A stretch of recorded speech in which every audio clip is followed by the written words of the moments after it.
Lectura del Evangelio según San Juan. En aquel tiempo, Jesús se retiró al monte de los Olivos. Al amanecer, se presentó de nuevo en el templo, y todo el pueblo acudía a él, y sentándose les enseñaba. Los escribas y los fariseos le traen una mujer sorprendida en adulterio, y colocándola en medio le dijeron: Maestro, esta mujer ha sido sorprendida en flagrante adulterio. La ley de Moisés nos manda apedrear a las adúlteras. ¿Tú qué dices? Le preguntaban esto para comprometerlo y poder acusarlo. Pero Jesús, inclinándose, escribía con el dedo en el suelo. Como insistían en preguntarle, se incorporó y les dijo: El que esté sin pecado, que tire la primera piedra. E inclinándose otra vez, siguió escribiendo. Ellos, al oírlo, se fueron escabullendo uno a uno, empezando por los más viejos, y quedó solo Jesús, con la mujer en medio, que seguía allí delante. Jesús se incorporó y le preguntó: Mujer, ¿dónde están tus acusadores? ¿Ninguno te ha condenado? Ella contestó: Ninguno, Señor. Jesús dijo: Tampoco yo te condeno. Anda y en adelante no peques más.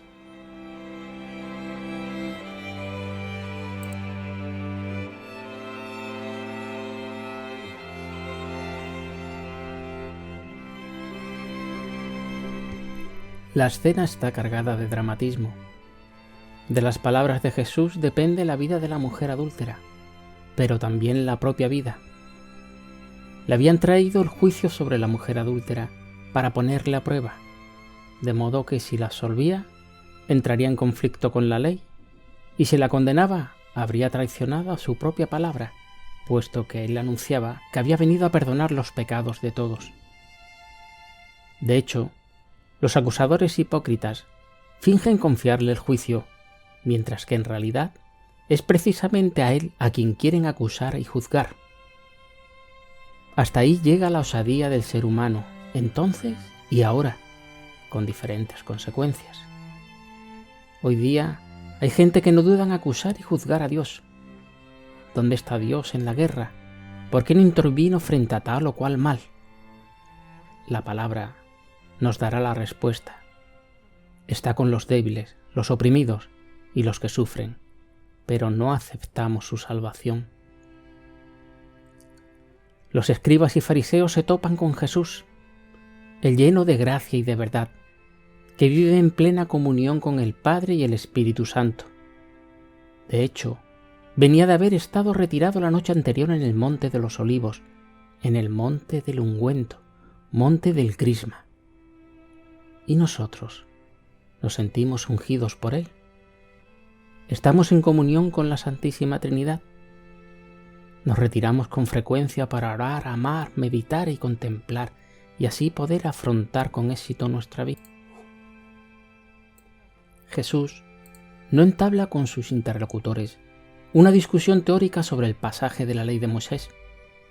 No le interesa ganar una disputa académica a propósito de una interpretación de la ley mosaica. Su objetivo es salvar un alma y revelar que la salvación solo se encuentra en el amor de Dios. Para esto vino a la tierra, por esto morirá en la cruz, y el Padre lo resucitará al tercer día. Jesús vino para decirnos que quiere que todos vayamos al paraíso y que el infierno, del que se habla poco en nuestro tiempo, existe y es eterno para los que cierran el corazón. El evangelista San Juan pone de relieve un detalle. Mientras los acusadores lo interrogan con insistencia, Jesús se inclina y se pone a escribir con el dedo en el suelo.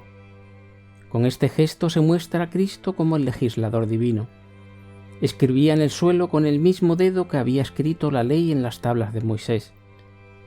Los pecadores serán escritos en el polvo, los justos en el cielo, como se dijo a los discípulos. Estad alegres, porque vuestros nombres están escritos en el cielo. Nos dice el salmista: aprended, jueces de la tierra. Juzgan a sus iguales. Un ser humano juzga a un hombre, un mortal a un mortal, un pecador a otro pecador. Pero el Señor nos enseña una nueva forma de actuar con amor. El que esté sin pecado, que tire la primera piedra. ¿Cabe sentencia más divina? ¿Que castigue el pecado el que esté exento de pecado? ¿Cómo condenar los delitos ajenos mientras defendemos los propios? No nos condenamos a nosotros mismos, quienes reprobamos lo que otro comete.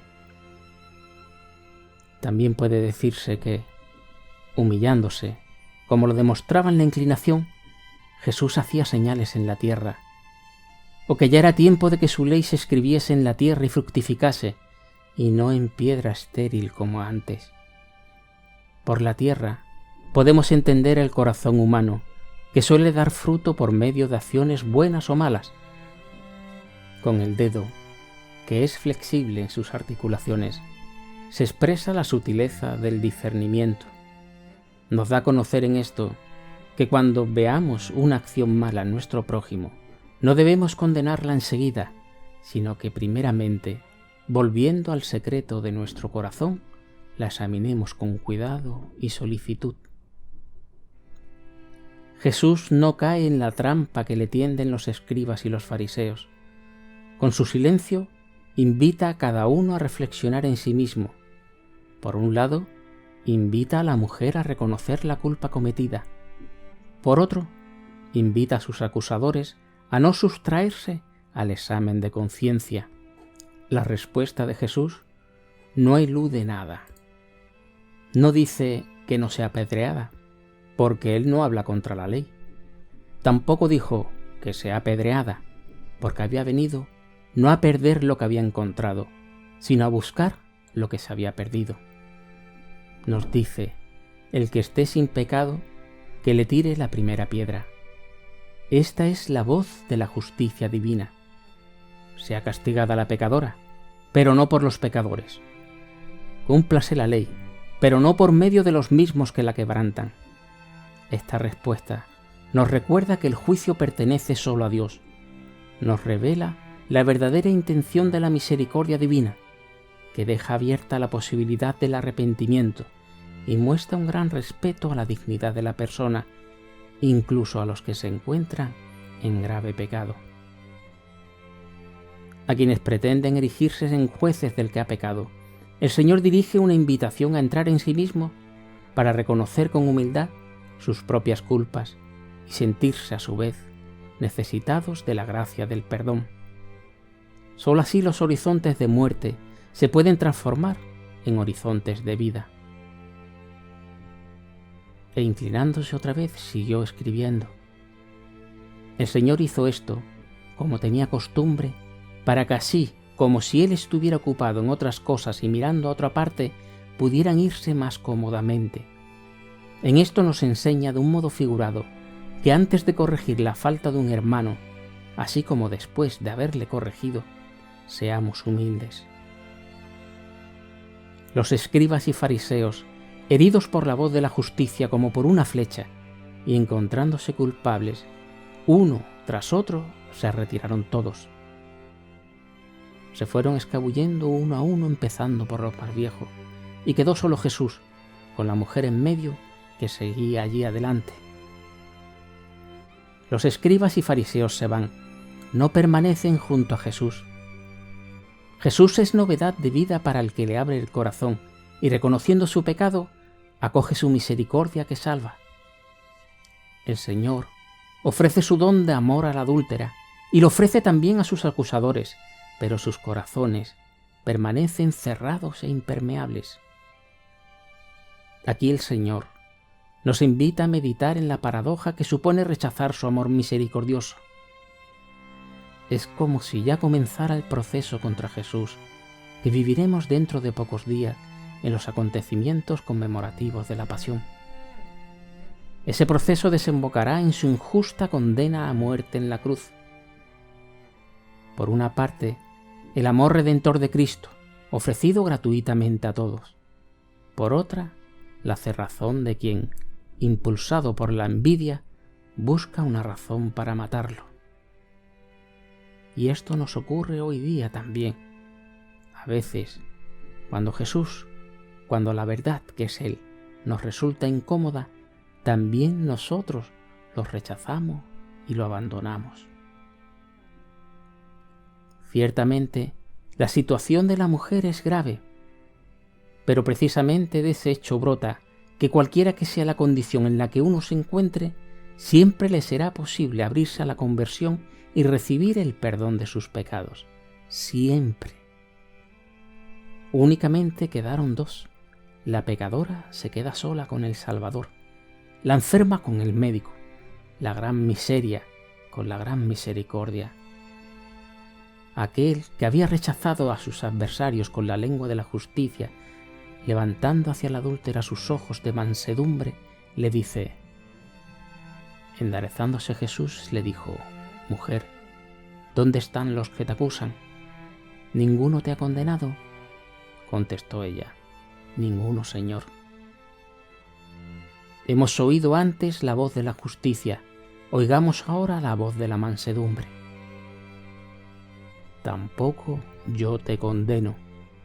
Anda y en adelante no peques más. El Señor no la condena, por el contrario, la salva de la lapidación. No le dice no has pecado, sino yo no te condeno. Anda y en adelante no peques más. En realidad, solo Cristo puede salvar al hombre, porque toma sobre sí su pecado y le ofrece la posibilidad de cambiar.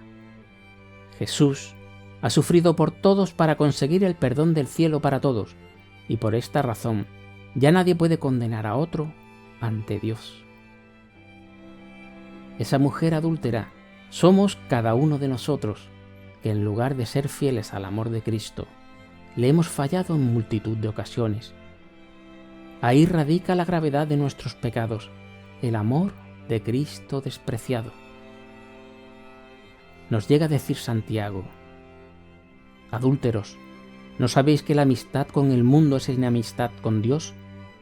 Cualquiera pues que desee ser amigo del mundo se constituye en enemigo de Dios. El Señor condenó, pero al pecado, no a la mujer. Jesús no dice vete y vive como quieras, ve segura de que yo te libraré del castigo del infierno aun cuando peques mucho. No dijo esto. El Señor es dulce y recto a la vez. Así nos lo refiere el salmista. Dios solo desea para nosotros el bien y la vida, y hoy día sigue haciéndolo. Se ocupa de la salud de nuestra alma por medio de sus ministros, liberándonos del mal con el sacramento de la reconciliación, a fin de que nadie se pierda, sino que todos podamos convertirnos. El perdón cristiano no es sinónimo de simple tolerancia, sino que implica algo más duro y profundo. No significa olvidar el mal, o peor todavía, negarlo. Dios no perdona el mal, sino a la persona, y enseña a distinguir el acto malo, que como tal hay que condenar, de la persona que lo ha cometido, a la que le ofrece la posibilidad de cambiar. ¿Y nosotros? ¿Distinguimos el pecado del pecador? ¿Vamos emitiendo juicios y sentencia contra las personas por sus pecados? Aprendamos del Señor Jesús a no juzgar y a no condenar al prójimo. Aprendamos a ser intransigentes con el pecado, comenzando primero por el nuestro, e indulgentes con las personas, comenzando también con nosotros.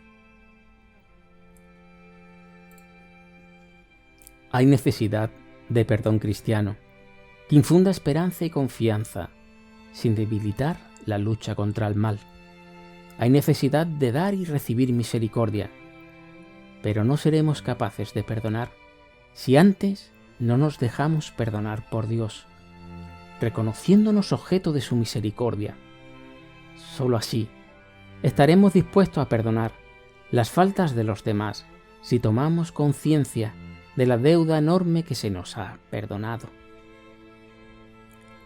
La conversión cristiana no puede cifrarse simplemente en una purificación religiosa del pecado, como si fuéramos hinduistas o budistas. Tiene que apuntar a una nueva vida en Cristo, a una cristificación real de todo nuestro ser. El cristianismo no es solo muerte al hombre viejo y al pecado. Esto solo es una condición necesaria. La realidad cristiana es una verdadera resurrección con Cristo para vivir una nueva vida, empeñada en la santidad que solo en Él, con Él y por Él es posible para nosotros. San Gregorio de Nisa nos dice: nuestra naturaleza enferma exigía ser sanada, desgarrada, ser restablecida, muerta, ser resucitada. Habíamos perdido la posesión del bien, era necesario que se nos devolviera.